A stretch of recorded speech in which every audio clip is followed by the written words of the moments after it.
Bismillahirrahmanirrahim. Assalamualaikum warahmatullahi wabarakatuh. Anak-anak soleh dan solihah yang alhamdulillah pada bulan ini, bulan yang penuh barokah, bulan yang penuh ampunan, bulan yang tentu sangat menggembirakan kita, yaitu bulan Ramadan. Tentu Pak Guru yakin anak-anak semuanya di bulan ini pasti akan melaksanakan puasa dengan penuh semangat, dengan penuh rasa ketakwaan kepada Allah Subhanahu wa Ta'ala. Anak-anakku semuanya yang solih dan solihah, tentu agar puasa kita diterima oleh Allah Subhanahu wa Ta'ala, maka kita harus mengetahui syarat-syarat agar ibadah kita itu diterima. Karena jangan sampai kita melaksanakan ibadah yang begitu menguras tenaga, ternyata di hadapan Allah ibadah kita tidak diterima. Nah, jangan sampai hal itu terjadi. Oleh karena itu tentu dalam hal ini syarat agar puasa kita diterima itu harus kita ketahui dan harus kita laksanakan. Seperti diumpamakan seseorang yang akan menjalankan sebuah mobil, dia harus memenuhi beberapa syarat agar dia bisa selamat sampai tujuan. Tentu dalam menjalankan mobil itu dia harus bisa menguasai mobil itu agar bisa berjalan dengan lancar di jalan raya, tidak nabrak ke kanan ke kiri, bahkan menyebabkan kecelakaan. Nah, sama seperti ketika kita menjalankan ibadah puasa, maka syarat agar puasa kita diterima oleh Allah itu harus kita penuhi. Apa saja? Yang pertama, tentu syarat itu yang pertama adalah niat yang benar. Anak-anak, sebelum kita menjalankan ibadah puasa, maka niat harus selalu dilaksanakan.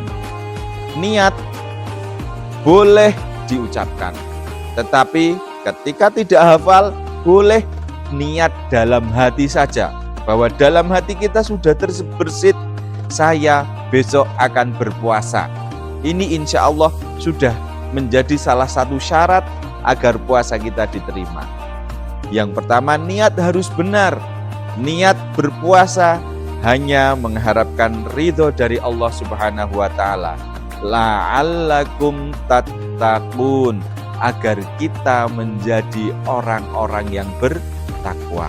Maka yang pertama, niat harus selalu kita jalankan. Kapan waktu kita melaksanakan niat? Boleh mulai malam hari. Mungkin setelah kita makan berbuka puasa, sampai ketika kita setelah selesai sholat taraweh, itu waktu-waktu di mana kita bisa mengutarakan niat kita di dalam hati kita untuk esok hari kita akan berpuasa.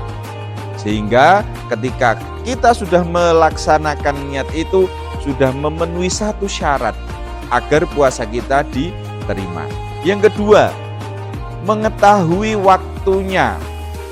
Jadi ketika kita akan berpuasa itu harus tahu kapan batas waktu kita mulai berpuasa sampai kapan mulai kita berbuka, ya. Jadi ketika setelah imsak itu artinya adalah menahan. Kita harus hati-hati karena sebentar lagi azan subuh, maka disitulah kita sudah mulai berhenti untuk makan sahur.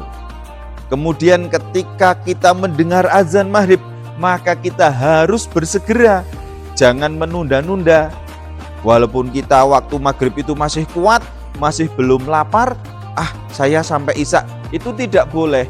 Justru disunahkan ketika kita mendengar azan maghrib, maka kita bersegera untuk berbuka puasa. Nah itu, jadi waktunya kita harus tahu kapan mulai kita menjalankan puasa, yaitu mulai azan subuh kita sudah mulai menjalankan ibadah puasa sampai nanti terdengar azan maghrib, baru kita berbuka.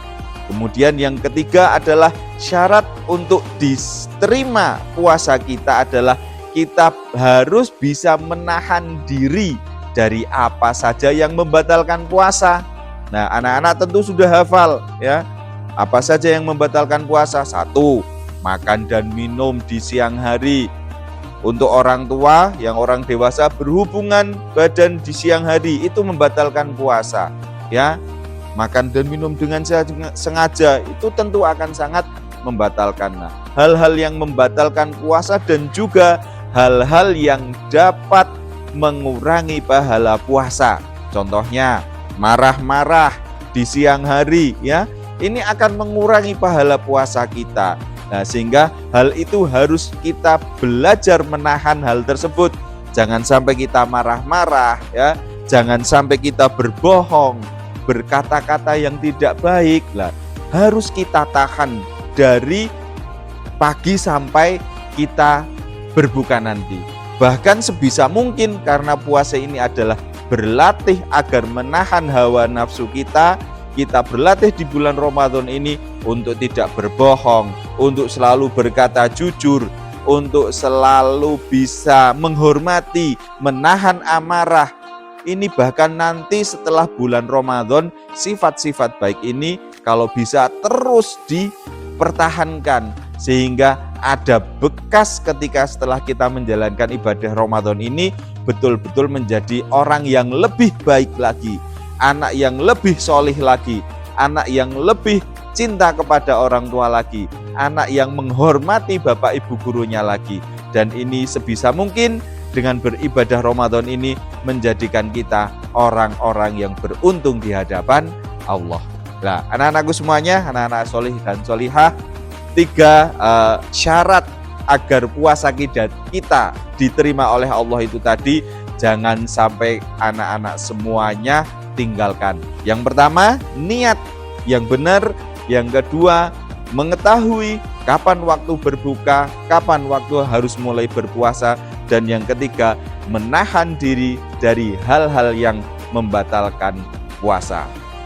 Demikian, mudah-mudahan ini menjadi satu pembelajaran untuk kita agar kita dalam menjalankan ibadah puasa ini lebih mantap lagi, dan mudah-mudahan puasa kita diterima oleh Allah Subhanahu wa Ta'ala. Puasa menjadi badan kita sehat, pikiran kita menjadi kuat. Wassalamualaikum warahmatullahi wabarakatuh.